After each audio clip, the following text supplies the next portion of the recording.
Platemark is a podcast about prints and the printmaking ecosystem. In every episode of Series 3, we'll hear from people who occupy interesting and varied roles in the print ecosystem. I'm your host, Anne Schaefer. I work to promote prints and printmaking through not only this podcast, but also by pulling together fine art print fairs across the country and also organizing exhibitions, albeit intermittently, and others, of course. The goal of the pod is to demystify the world of prints and printmaking, which can be technically challenging for people, and to demonstrate the range of opportunities to work in this charming corner of the art world. This is a show that takes you behind the scenes to expose generous, collaborative, and creative people working to better the world, one print at a time. Today's guests are Margaret Morgan Grasselli and Elizabeth Savage, authors and editors of the recently published book Printing Color 1700 to 1830, Histories, Techniques, Functions, and Receptions, which is just being published by the Oxford University Press and the British Academy. Elizabeth and Meg bring a wealth of experience and insight to their study. Elizabeth has been an advocate for understanding the complexities and real-world applications of historical printing techniques for many years, particularly their intersections with science and culture.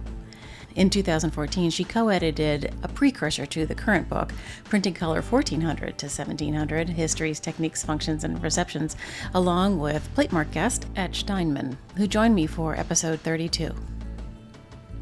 Meg, on the other hand, brings a rich understanding of 18th century fine prints and drawings derived from her stellar career as curator of Old Master drawings at the National Gallery of Art in Washington. During our conversation, we talk about how their book doesn't just focus on traditional perceptions of color prints. Instead, it broadens the narrative to include household goods, fashion, security printing, ceramics, and countless other applications that show how color permeated society in the 18th century. They're trying to uncover the invisible aspects of print history that have been overlooked in scholarship. Their work uncovers the role of women in the industry, experimentation with synthetic chemistry, and the international exchange of print knowledge. Now, I've heard many people say the 18th century for them is the flyover century and that nothing happens, but these two will prove to you that that is certainly not the case. So join me in this conversation. I think you'll enjoy it. Okay, housekeeping. I identify as a cishet white woman, and I use the pronouns she, her. I record Platemark in Baltimore, Maryland, the land of the Piscataway Conoy people. Images we talk about are over in the show notes at platemarkpodcast.com. Over there, you also see a support and donate button. You can hit that, help me keep the lights on. All right, let's get rolling. Elizabeth, Meg, it's so great to see you. Thank you for coming on the pod today. Thank you so much for inviting us. It is such an honor to be able to participate in the conversations that you've started here. Well, thank you. Yeah, so for Truth and Reconciliation, everybody needs to know that Meg and I worked for a long time together at the National Gallery. In fact, she was my boss. So happy to be back with you, Anne. Back in the 90s. We haven't had a chance to chat in a long time, so this is wonderful. But the reason you're on, and we should get to immediately, is that you two have produced, and it's about to be published in the United States, a rather substantial book on color printing in the long 18th century. So, Elizabeth, can you give us a summary of what the book is about, basically? It follows on two threads. It follows on Meg's foundational work for color print research at the National Gallery with her landmark exhibition of fine art printed in color in France, and on a project I had worked on previously, Printing Color 1400 to 1700. And we realized after a conference on printing color in the long 18th century that I had organized with Ed Steinman, that there's a lot left to say, a lot left to be said.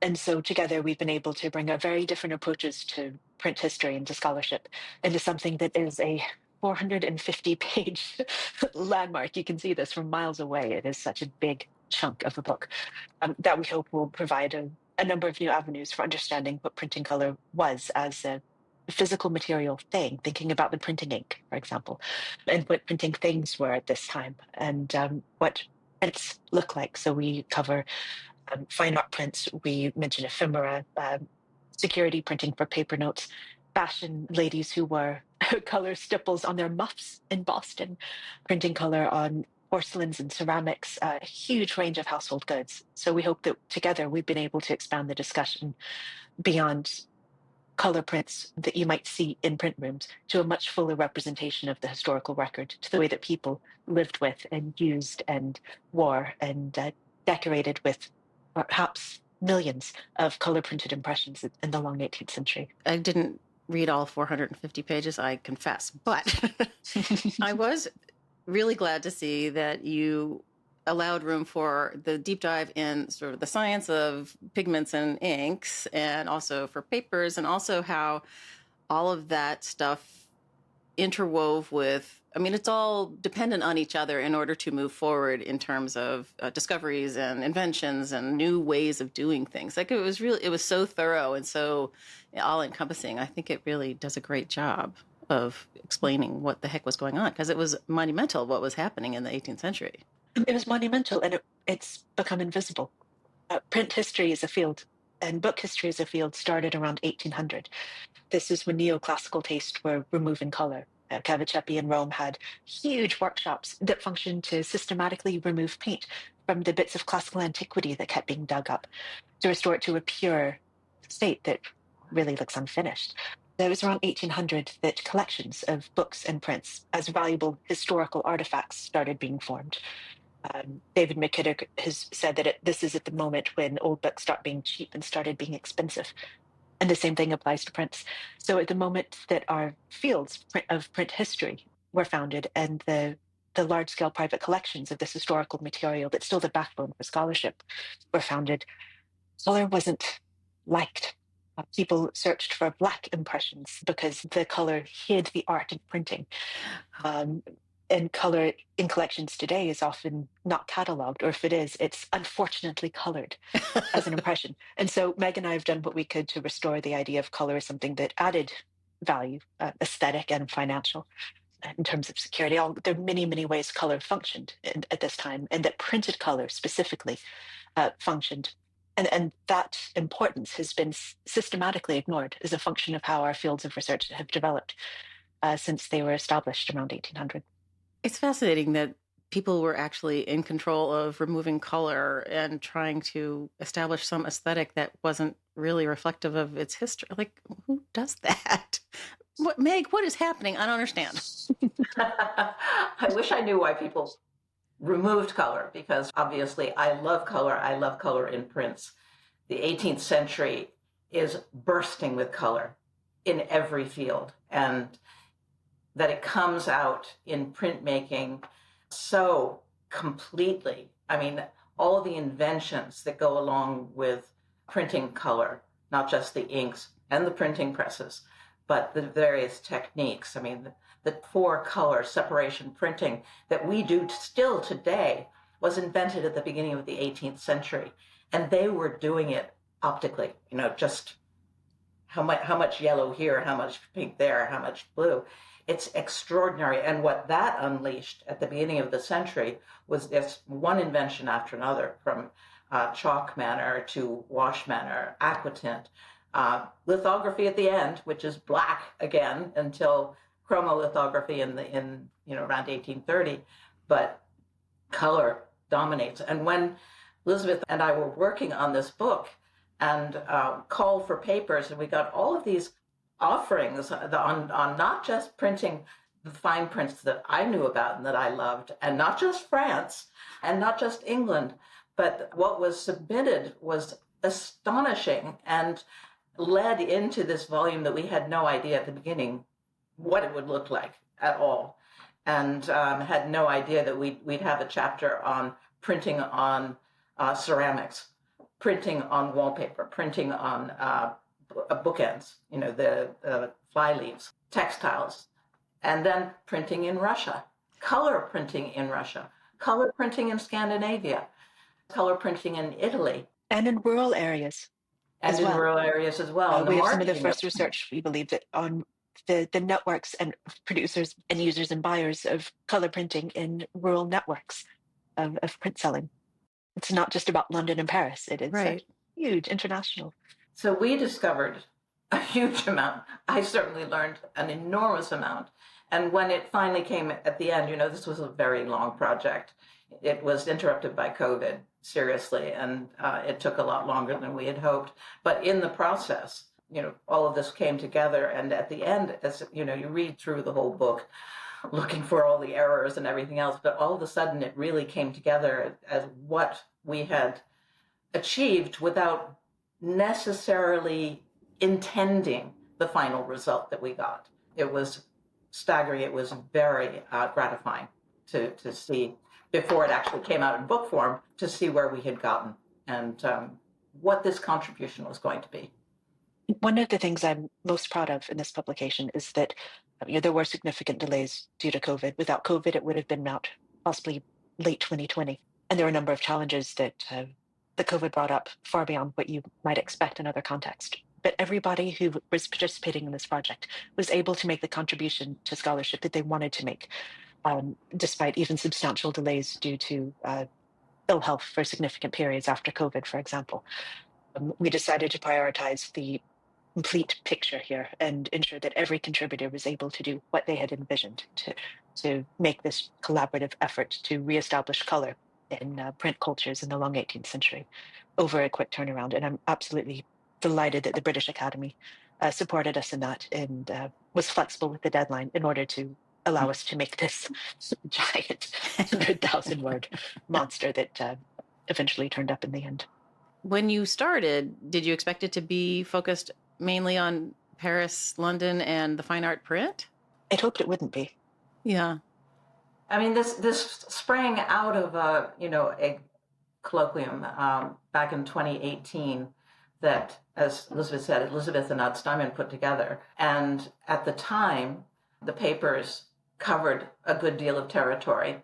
Not all of the people who presented offered papers, and people who had not presented offered papers. So the mix in the end was different from the sessions that we had in London, but benefited from, I think, the word getting around of what we were doing and what that colloquium had done. We were very fortunate that for several of these different chapters, the person who came forward was the expert in the field.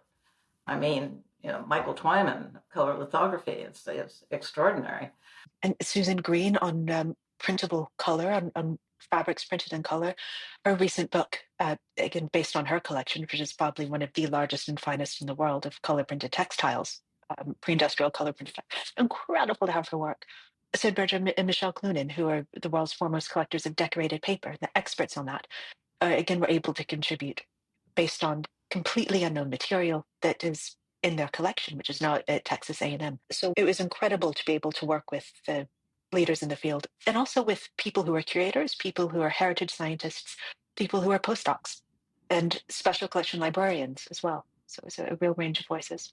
But this also points to both of you, your reputations as leaders in the field and your ability to attract talent like that, like it was like a confluence of all of these wonderful threads that came together in this giant thing. It's amazing, you guys. Congratulations. It's really something. Thank you. You're welcome. That's really kind of you to say. Well, I mean, that's a lot. It's a lot of people to wrangle. It's a lot of images to wrangle. 350. All full color. Again, thank you to the British Academy for allowing for that. The book is not cheap, but the contribution to scholarship for printing color is in the color. We're very grateful to the Academy for allowing for this. I don't think they've never backed a project like this. Is that right? No, never. 350 images in color, and it had to be decent color. I mean, you couldn't just throw it on the page. It was something. Elizabeth was the one who applied and got the approval from the British Academy that this is part of their proceedings. That was huge to start with, and then the Oxford University Press was, at the time, was their printer, and they put out a book that we can actually be proud of. And not just for the contents, but actually for how it finally was produced. And their backing went a bit behind the scenes. For example, they changed their template or their format to accommodate the page size and the Yes. different margins that are used in this book. So they really invested heavily in supporting the kinds of visual scholarship that we undertake here. Wow. Yeah, because you can't really have a book about color printing without color images. No, and of course there were limitations for the number of images each author could have in color, but in the end, it's a wash, completely filled end to end. I think it will give anybody who dips in or anybody who leaves through the whole thing a whole idea, a new idea of what 18th century printing color is all about and the vast array of things that were involved. And as Elizabeth said, we're dealing with millions. I mean, we think about fine color prints, rare in the very, very best impressions. They're not uncommon in ordinary impressions or in poor impressions, but that's what we're familiar with. That's what most of us are familiar with. And that's what I certainly was thinking about in printing color in the 18th century. So imagine how my head exploded with discovering all of these other things. I never thought about printing on ceramics, never really thought about, yes, printing on fabric because we dealt with that a little bit at the National Gallery in the print collection. But, our collection there was very much the fine prints, France, some British. And that, they're stipple prints. They're definitely there. But it really was very much focused on the French. That was what I was expecting. And then all of a sudden, wow, they print in Russia. They print in Scandinavia. Those were, I think, exciting and really unexpected contributions. And kings and emperors were involved.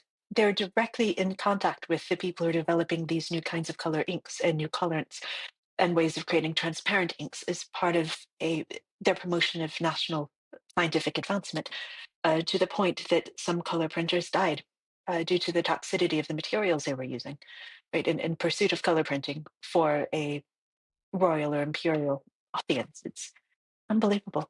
Catherine the Great imported artists like Louis Marin Bonnet, who was one of the major French color printers, one of the most inventive, I would say the most inventive. And he went off to Russia for a while and tried to make himself very important there and wanted to teach chalk manner and three colors and whatever, and didn't last, but they were interested. Catherine the Great thought it was worth bringing these people to the Academy of Art in Russia to teach the next generations. It is amazing. I was so shocked to see that chapter on Russia. I was like, yes, all right. It's a precursor to a book that's in the works, so fingers crossed Selena's able to finish that soon. Yes, exactly. I had not heard of Skorodumov. And yet... I heard very, very vaguely of his copies after Kaufman. I had no idea. And the Russian altar cloths were printed in color using an English approach, and the significance of that within the Orthodox community, absolutely blew my mind. That international contact also, the fact that Skorodumov studied in London, that he brought back what he learned from people like Bartolozzi back to Russia, that Skorodumov was sent to London, basically, I think, to learn part of this. So this international contact is very real and very important. The members of the Gautier-Dagoty family, whether they're called Dagoty or Gautier at whichever point, the three of them end up in Italy. And basically, they are the source of full-color mezzotint printing in Italy, but they start in France. But they weren't just color printers. They were dissecting human bodies. They were the anatomist before anatomical specimens could be preserved, right, before refrigeration. There is a real value on first-hand personal observation. So they had to have the scientific knowledge, the skill and the training to be able to undertake dissections. They had to have the scientific knowledge to interpret that and to sort of simplify what they were seeing. This is a moment where blood vessels and arteries could be color-coded for the first time, right? Today, one is red, one is blue. That's standard in scientific communication. You need the right pigments and you need the right understanding of what's happening within the human body to be able to do that. And you need access to specimens that haven't yet started to decay. And so what they were doing is unbelievable how color printing was was very much wrapped up in the creation of scientific knowledge, and the way that color printers weren't just printers who were using color. Their use of color was bound up in the creation of scientific knowledge and the understanding of the human body and of disease pathologies in a way that hasn't really been widely appreciated.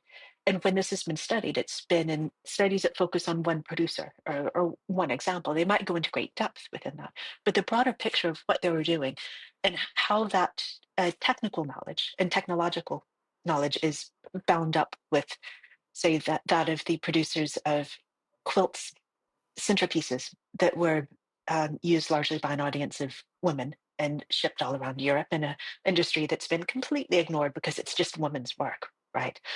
It has been completely overlooked. And so, one of the things we've been able to do by bringing together so many different perspectives is to draw the connections and say, yes, so what is England in the 18th century? Where is England? It's all over the place. When you're talking about English color printing, you have to talk about India, areas under colonial control. You have to talk about the international connections. That includes the court of Catherine the Great. When you're talking about scientific production and the role of color printing, you have to look at the producers. And the same people who had expertise in color printing one area often had expertise in another area, or they had trained in one niche specialization and then imported that knowledge into another one. So we hope that in future research, scholars will be able to build on this to draw those bigger connections, to get a much fuller understanding of who is doing what and how that related to other sort of silos of scholarship across very different but cognate fields. When I was talking to a guest recently, they mentioned that the 18th century was their flyover century when they're teaching. And I feel like this book blows that wide open, which is so exciting. But I'm also just fascinated by the whole idea that nothing happens without anything else. Like the whole Industrial Revolution is informing this part, and like all of the things, science, the Enlightenment, quote unquote, the Endarkenment, as I like to call it, the colonialism, all of that stuff. It's so rich. And I wanted to get one of you, I don't know who should do it, to help us understand why it is referred to as the long century, the long 18th century. Because I think that's so interesting. I think it's similar to that point of where is England? England is everywhere. It depends how you define it. If you define England geographically, you're looking at some islands, but then there's some issues around that. Of mound-type territory. So how many islands? Where is that? If you're talking about areas under control, you're talking about a huge, huge swath of the globe. If you're talking about English culture as a cultural power, however you define that, and I am not the person to do this, then you again have a very international understanding of where England is. And when you're talking about when the 18th century is, and it depends. It depends on the parameters you set. We're ending our 18th century with 1830. Generally speaking, the hand press period in print history is taken to be Gutenberg until the industrialization of print. There were several experiments, but the first commercially viable full metal printing presses, which transformed print production, right, slashed the amount of physical effort into a percentage of what it was using wooden common presses, happened around 1830. There are innovations in ways of applying ink, including a kind of roller using treacle composition rollers. So you could ink a lot more very quickly. You could print it very quickly. And there were new kinds of logistical possibilities that didn't exist previously that meant you could reach huge, widely distributed audiences basically overnight. So Gutenberg to 1830 is considered the hand press period for print history. I think that the term hand press period is not great. There's a very long history of printing, even in Western Europe before Gutenberg, but that was manual, it was printing by hand. But that continued through the hand press period. The hand press period, you could say, continued until the First World War. In some areas, there's still printers today, a very, very active, thriving community of hand press printers. But so let's say 1830, so pre-industrial, before the possibility of industrialization for print. And then 1700 was taken as a starting point because the previous book was 1400 to 1700. That's around the time there were some real changes. There was a shift from relief to intaglio is the main technique for artistic production in print. And that's also when there was a around the time that this four-color mezzotint developed by Leblanc. That doesn't mean that the kinds of approaches that were used before 1700 stopped. It doesn't mean that everything became dominated by Leblanc's work. It was actually more conceptually important than commercially important. He continually went bankrupt everywhere he tried to set up a company. But effectively, it's color mezzotint until Industrial Revolution, with all of the problems that that boundary has. And that's roughly the 18th century. So we went for the long 18th century. I think also a lot that's going on in the first third of the 19th century has very deep roots in the 18th century. You can't split it off. You can't cut at 1800 and say, this is one period of time, and then it starts the next period of time. Obviously, that doesn't happen ever.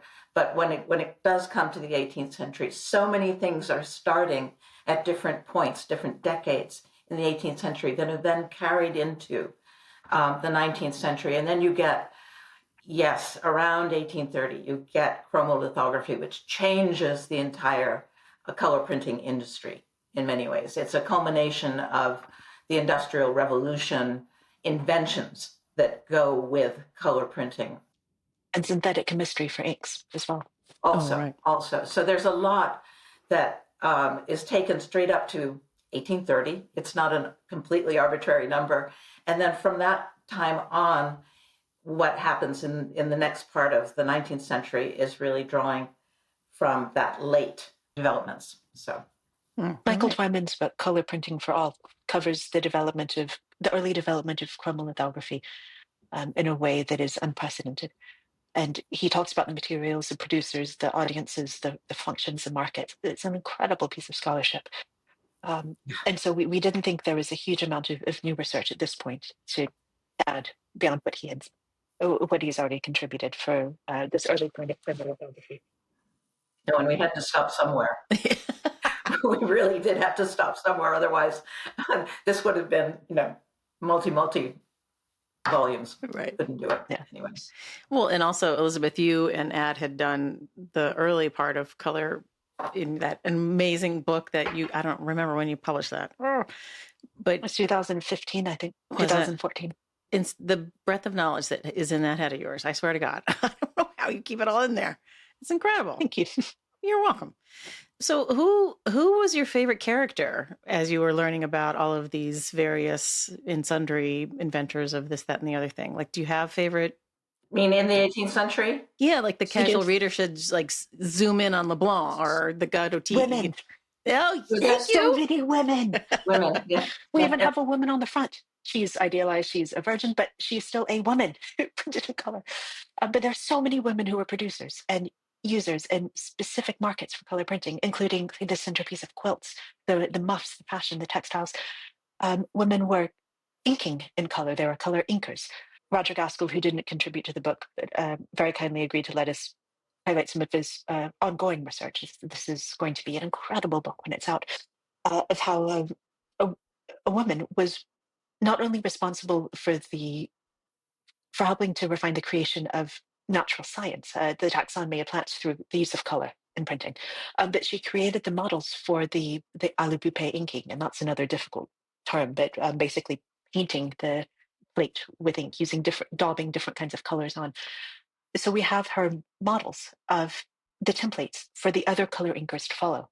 To my knowledge, it's the first time that this kind of working document within alu-bupe printing has ever been identified, and he has found hundreds and hundreds of women's work as the producers, the voice behind the color printing, and the role of women as color inkers. And that's in addition to the women who are publishing, sometimes under their name, sometimes using the name of their husband, especially if their husband had died and they had inherited the press.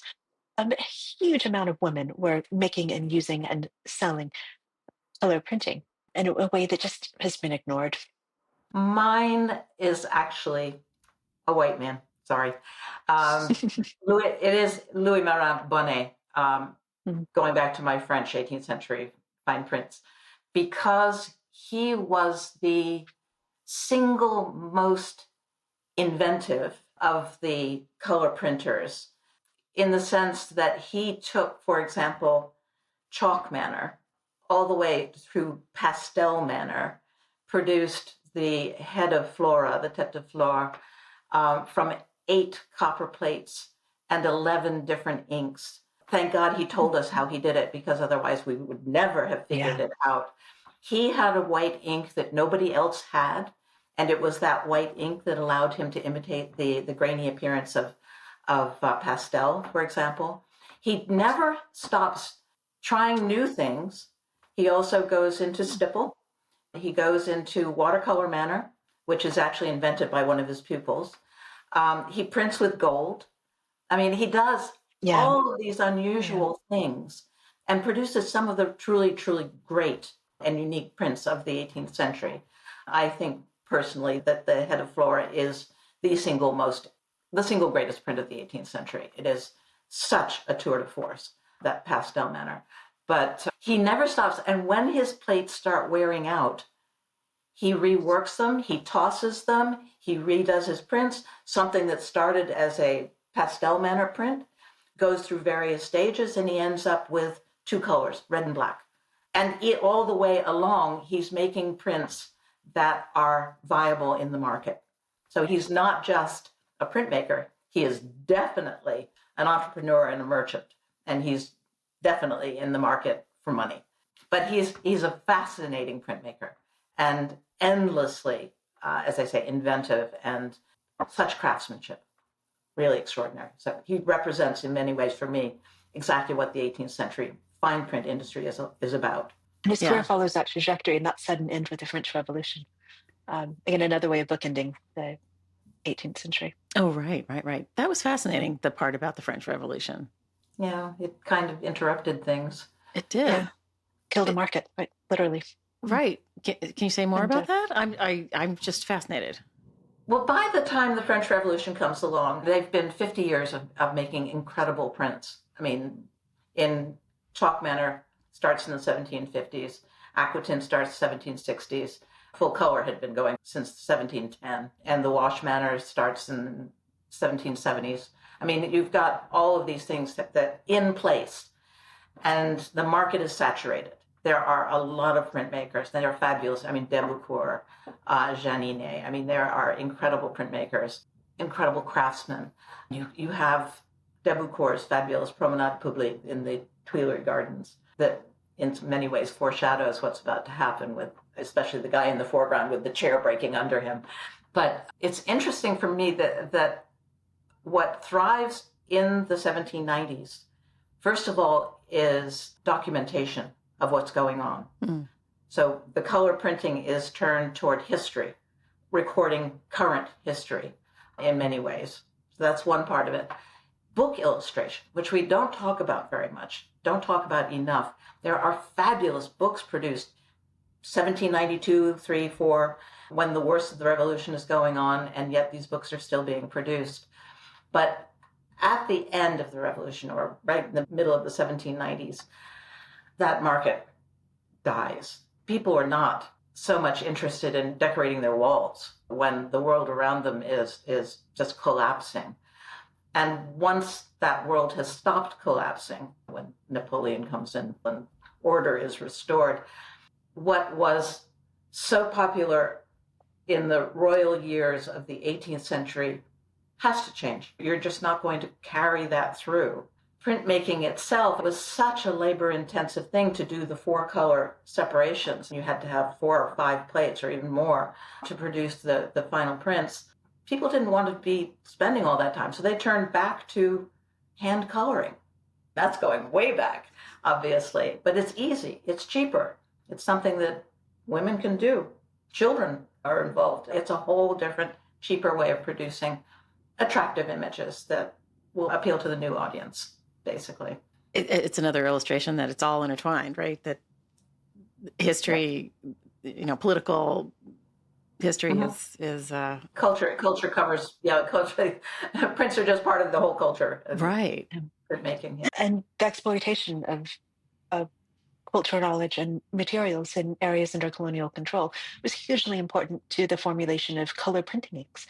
There's a plant called coca babassom was used instead of a traditional linseed oil varnish, for example, to make better waterproofed inks for interiors, for wallpapers.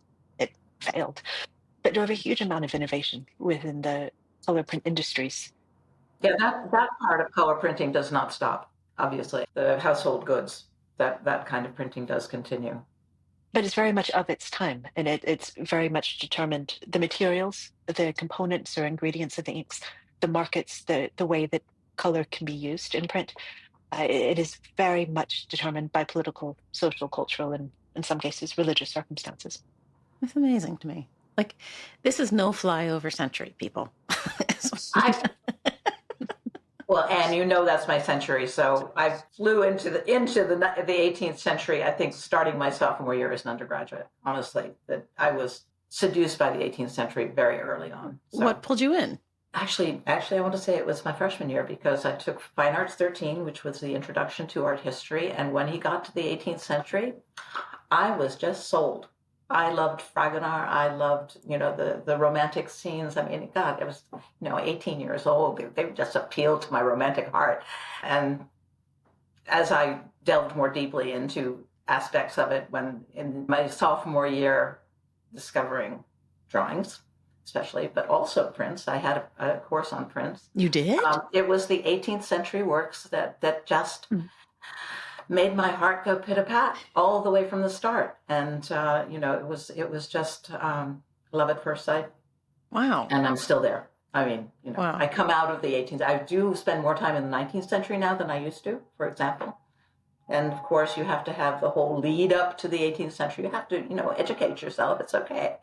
No, the 18th century is just near and dear and always in my heart. So, yeah.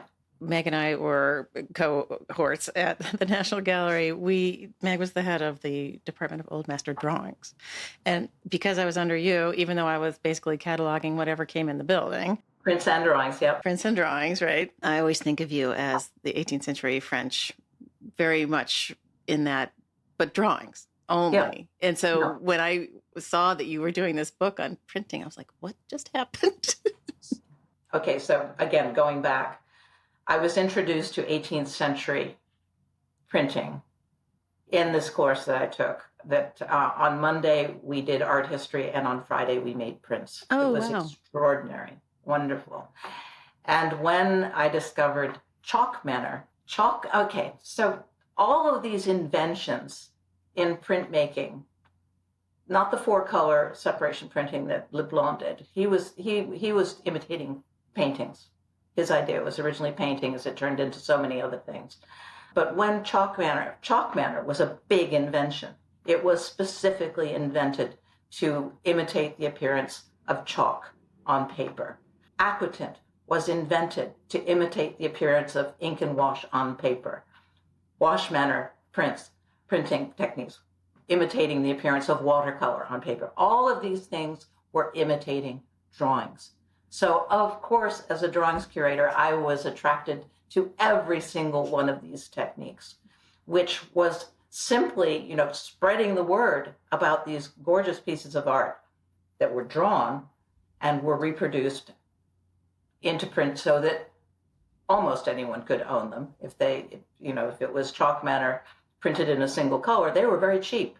Those were available to almost anybody. But the really fabulous, complicated things that Bonnet and others did in multiple plates, multiple colors, were much more expensive and appealed to a higher, more bourgeois audience who would like to imitate the nobility who owned the originals. So I was drawn to French color printing in the 18th century, very specifically because of the connection with drawings. Okay. That makes sense to me in your context. Makes sense. I love the part where all of these things, the chalk manner, wash manner, all of them are to affect the idea of drawings, which is wonderful. But when I came across them in the book, I'm like, but it's a single color. And so to me, that didn't read as color printing, but it absolutely is, obviously, because it's not just straight black on whatever. But I was fascinated at that sort of expansion of this idea of color being sort of more linked to drawing in a specific kind of chalk or something. I just, that really intrigued me because I'm obviously was raised by you in the National Gallery collection. Well, and also, the artist Bonnet, going back to him all the time, of course, he had a model. He always had a model by another artist. He didn't make his own drawings. And he would have, say, a red chalk drawing by Boucher, or a red, white, and black chalk drawing by someone. And he would imitate that to start with. But he would also, at times, decide to change the ink color. Then he had variant impressions. So he could print a black chalk drawing and print it in red chalk instead, or he could have a red chalk drawing and print it in black. He could add white. I mean, he could do lots of things, so that he wasn't, once he had copied it, he didn't have to keep on replicating it exactly. He could add his own spin and increase his market, which was a big thing for him. People are still doing this with 18th century plates. For example, the printing plate collection of the Royal Library of Belgium, like the one at the Louvre, still sells impressions taken from 18th century plates. But if you order it from Brussels, you pay double to get a color impression. You can order it from the website. There's a very thorough catalog online. Oh, that's amazing. That's incredible. Wasn't Bonnet the one that kept the background lines in? Yeah, he did them in the opposite direction of the drawing, so that when it was printed, it looked like a drawing from a right-handed artist. Did I dream? I didn't dream. Demarteau or Bonnet? Demarteau, yeah. Sorry, it's okay. Don't always remember what I wrote. It was actually Demarteau. Oh, okay. Gilles Demarteau, who was Bonnet's greatest rival. They were the two great chalk manor print dealers, print makers. And we illustrate the original drawing by Le Prince, Jean-Baptiste Le Prince, with the print by Demarteau. And Demarteau he would just copy the drawing onto the plate. He didn't care about reversing the image specifically. It didn't matter if it was right-handed, left-handed, whatever, except for this particular print, and I'm not sure he did it all the time, instead of just copying the background, which would have been backwards when it finally printed, because right-handed, left-handed, he actually made the background strokes left-handed, so they would print right-handed, which meant that the print looked like it was intended in the direction it was. I mean, it's this reversal of printing and offsetting that reversal so it wouldn't look backwards. Right. That was so very great. cool. That was so cool. I'm really a medievalist gone wrong. I do mostly 16th century and 15th century stuff. And in my time period, there's discussions of mimesis, of the imitation of one kind of object in another format. And in these great curiosity cabinets that were built up in the 1500s, you have categories of natural wonders and artificial or man-made wonders, and a real interest in ways that human production could imitate other kinds of things, something that looks like a thing that it isn't. And so the huge amount of investment of time and effort and innovation in materials and techniques, and the huge response by audiences, international audiences, in prints that looked a huge amount like drawings. And if you weren't an expert, you can't really tell at first glance that they're not drawings. In the 18th century, I find really, really fascinating. I know it's a completely different cultural movement, and the concepts of mimesis and this kind of transformation through the hand of the artist don't apply in the same way.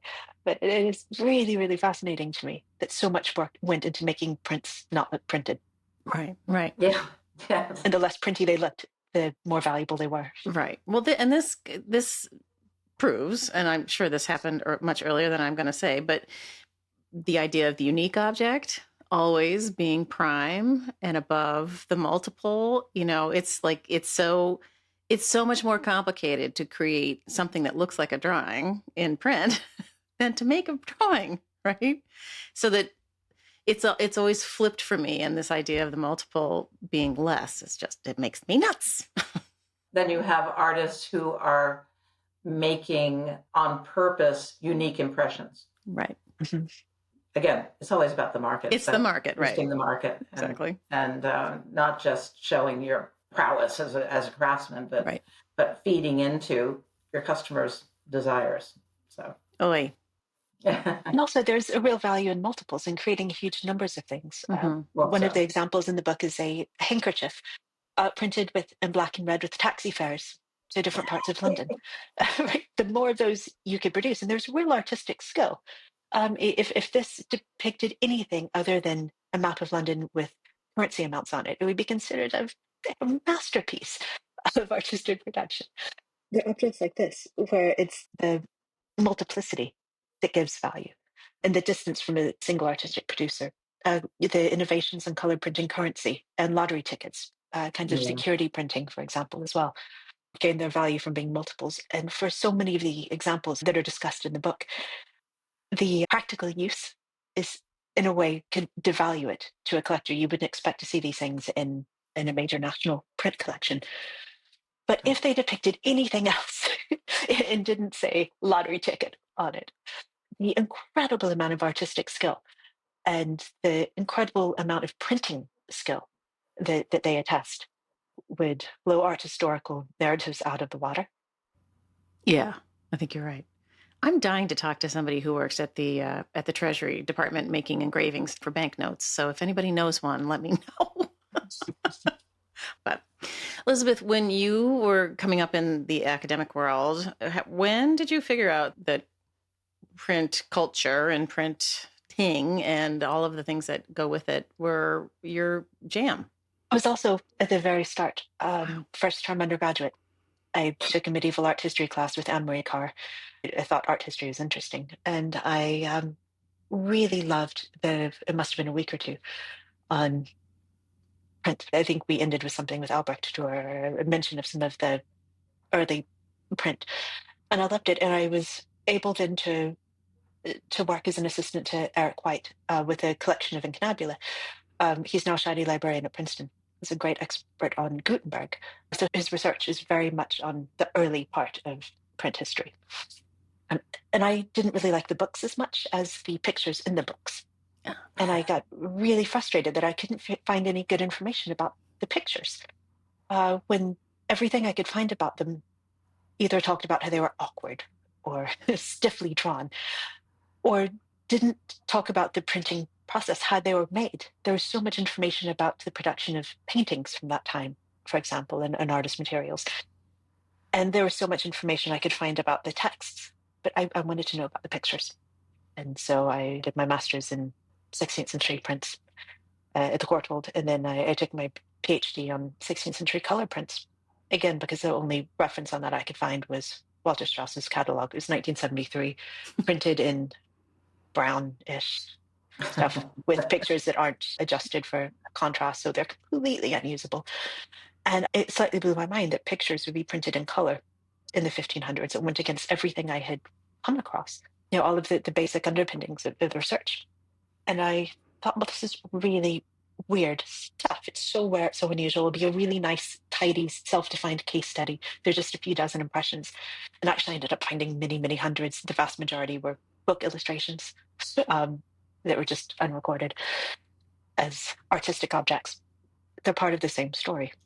And so my research in print history and in printing, recreating these things at printing presses, I grew out of that, just trying to understand more about what the stuff is and why it looks the way it does. And writing the book that you wish you had when you were first starting out. I just get really grumpy when I can't find the thing that I want to find. It's funny. Can I just say, without too much flattery, I learned a huge amount from Elizabeth because of her deep knowledge about printing, about the machinery involved in printing, the inks. I mean, her contributions in the book have a lot to do with those, especially. And these were things I knew really nothing about. And it was true also of our various contributors that I was learning so much from other people's expertise. And so I felt so fortunate. I was not originally going to be involved in this volume, and Elizabeth asked me to. It was like, okay, sure. You gave an incredible keynote at that conference. Thank you. Thank you. But at the same time, it was sort of like, I'm a drawings person, I'm not a print person. And to be involved in this was a leap of faith in some ways that I could actually contribute something beyond, my little papers. But the little, right? Just a little. Working with Elizabeth on this gave me huge confidence. And at the very beginning, she was the complete motivator behind everything that came together. And so I want to give her lots of credit. Okay. It's very kind of you to say, but I learned a huge amount from you. And I think this is an example of why edited volumes still need to be supported as a kind of scholarly output. So often academics are under pressure to provide a single, discrete, sole-authored output. A book which really probably should have been a few shorter, more focused articles, but the book gets more credit for that promotion. Or articles in journals rather than in books, because there's a perception of greater peer review control with journal publication than books. And it is so misleading, and it leads to such a distortion of scholarship.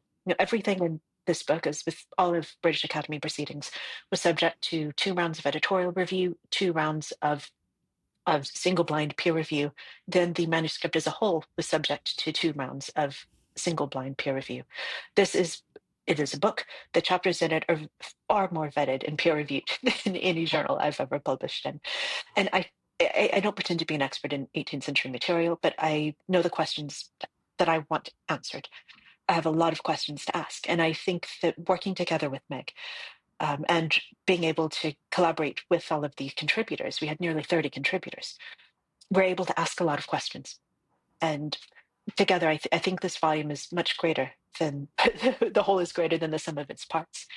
And part of that has to do with what is England? Where is the 18th century? How do these networks reveal themselves when you're crossing silos of disciplinary scholarship and you're crossing that divide between special collections librarianship and museum curatorial work and private collectors, and how do you bring this all together? So it was a project in which I've learned a huge amount, and a large part of that is from Meg's expertise. But I do think of this as a very large-scale collaborative project with all of the contributors. Yes, that is, I think, probably, we can wrap it up with the last question, which is, what's involved in being an editor of it? I mean, I know how it started. It was a colloquium. You guys were answering some questions, and then all of a sudden it became this thing. But in the nitty gritty of it, you were vetting the papers that were coming in, but then you were writing your own things. So you're busy doing that. Like, what's the special sauce? I don't know how this works, because it seems really complicated. 5 years. Yeah. It wasn't intended to take 5 years. Which was because of COVID, not because of anything else. But it's a funny kind of process where, at the beginning, I mean, if COVID hadn't interfered, things would have been different. But at the beginning, it evolved somewhat slowly. It's accepting or not accepting certain submissions and trying to organize everything into meaningful sort of sections so that the chapters kind of fall together. And soliciting others to try to fill gaps there's no way we can be encyclopedic. There are huge gaps in this project. There will be in every project, but trying to identify what gaps we could fill in a meaningful way and trying to ensure even coverage of the questions that we wanted to ask. But we didn't end up inviting too many people who hadn't submitted originally. In my memory anyway. The big crunch, I mean, the authors were really good, very responsive to suggestions, to requests to proofread everything, go through, submit it by a certain time. We did a lot of critical reading. We did a lot of not just proofreading, but critical reading where you actually go and check things. And where something doesn't quite make sense and you ask the question and you go back to the author and discover that, oh, wait a minute, this print that's dated here actually doesn't come from the set of prints that you said it was from because they're from earlier. So you discover that, in fact, oh, well, it comes from a totally different book. Thank God for the internet. Can I tell you, as especially in the last year when we were doing a lot of checking, having the internet, oh, my God, what a gift. To be able to find, okay, this print has the wrong date for this book. Where could it belong instead? And say, oh, hello. And you go back to the author and say, by the way, this is the wrong book. And that meant running up against some conventions in various fields. A large part of the work wasn't dealing just with a single chapter, the research in chapter, but thinking how that affected the research that was presented in another chapter, and then how the redating of this in this chapter would affect the dating of that. And then in this, and maybe the collection Smithsonian, a different date's given. Why is that? Then you have to trace back and talk to the contributors and make sure that there's internal consistency and that they're each aware of the research as it's evolving as a whole before publication. we were the only ones who were reading it cover to cover, basically Wow. front back. And that's when you realize the resonance between different chapters, and you have to pull that out and mark it down for the reader, or where one person gave dates for an artist and the dates in another chapter are different. And then they follow different authorities, one for maybe the Searle Thesaurus for book history libraries versus the Getty Union list of artist names for museum and art historians. So it's not just a matter of fact checking, but about thinking about the conventions that follow the disciplines that shape the disciplines that the contributors follow as research evolves in their own chapters. It was pulling out those details and making sure that the details actually matched was a big effort toward the end, and takes time. But because we had 28 different authors, because at the beginning we didn't really get, unfortunately, a good set of directives as to what style to follow, there were some problems adjusting, and that happened. Unfortunately, that kind of continued all the way through, but I think we caught most of it in the end. There are always going to be typos. Always going to be errors. Always. We did the best to kind of bring everything together and make it into, if not, obviously, not a uniform voice, because that is not the intention at all, but to make the diversity of voices is actually really important to the kind of scholarship we want to. But to make sure that it flowed in the sense of following the same conventions and having the same basic information about artists or inventions or whatever was happening. But agreeing how to format the captions in a way that didn't offend anybody's discipline. That was an accomplishment. Everybody had a different way of doing it. And nobody is wrong. That's more to say. You have to be very respectful of the different conventions and expertise that people have, but different fields work in different ways, and it's hard to make that crosswalk between all of the fields. Information about the production or about the inks or about the paper, whatever, all of that might be very important to one author, less important to another, included by one author, not included by another. And so that kind of adjustment to make sure that it all made sense. I mean, we, as Elizabeth said, we tried to be very respectful of the authors. I think we succeeded. I don't think we had anybody flying off the handle. No, and I think the end result, I mean, when you dip in or you go cover to cover, I think it does have a certain sense of continuity. It has the way we organized, mainly by medium. So the mezzotints are together, the chalk manners, wash manners, whatever, it's mainly intaglio, going all the way to chromolithography. It's rich. It's very rich. And a lot, I think, that we can be proud of, even if, yes, there are going to be mistakes and errors and whatever, that they'll crop up. They do. And I think it opens up the room for so much more research into women as producers and consumers of color printing. There's room for research in musicology, color printing of music, and cartography, the color printing of maps, especially in the hardly termed age of discovery, how color could shape navigational knowledge. There's a huge amount of scope for research in the colors, the materials and ingredients and components of color inks and color knowledge that was exploited from areas under colonial control. There's so much we couldn't go into.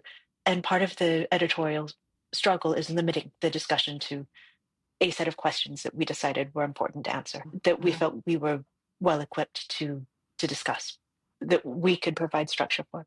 But certainly the intention is that this serve as a starting point or a basis for a lot of further growth in the study of color printing in all aspects of it. There's a lot going on in color printing right now. I mean, there really is a lot being done.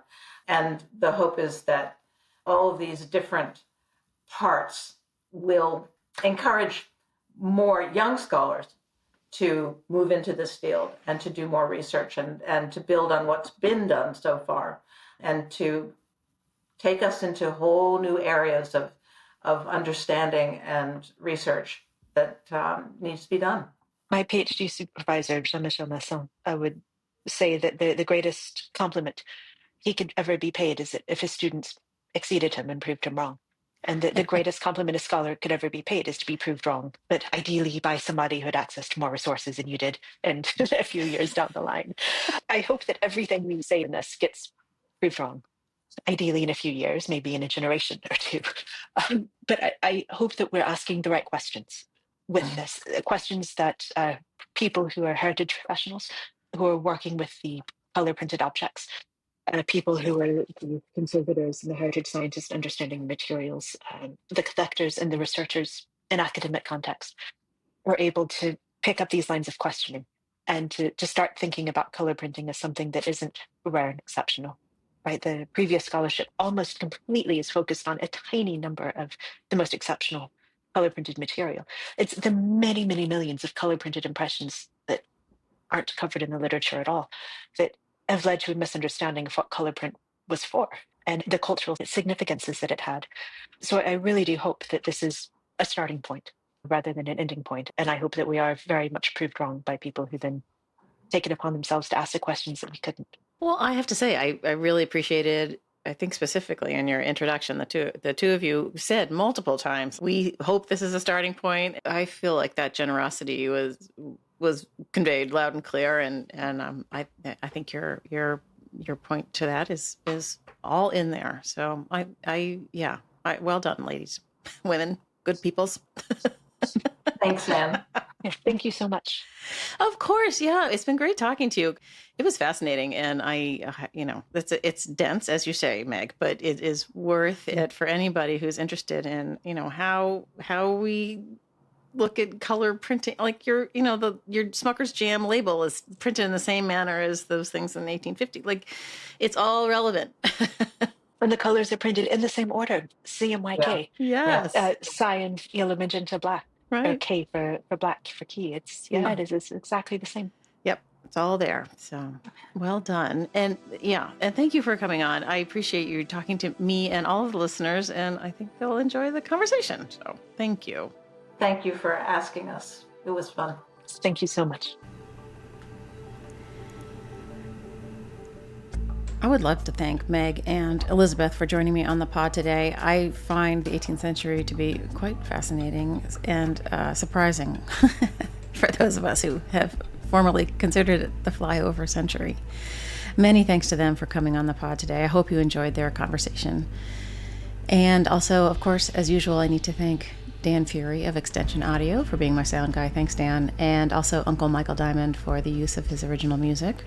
And lastly, Skip Barnhart and Lee Turner for sending sounds from their studios that incorporate into the soundscape at the top and bottom of each episode. You can head over to platemarkpodcast.com to find the images that we talk about in this episode today. And also you can hit support and donate for me.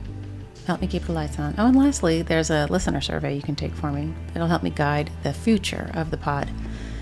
All right. We'll see you next time.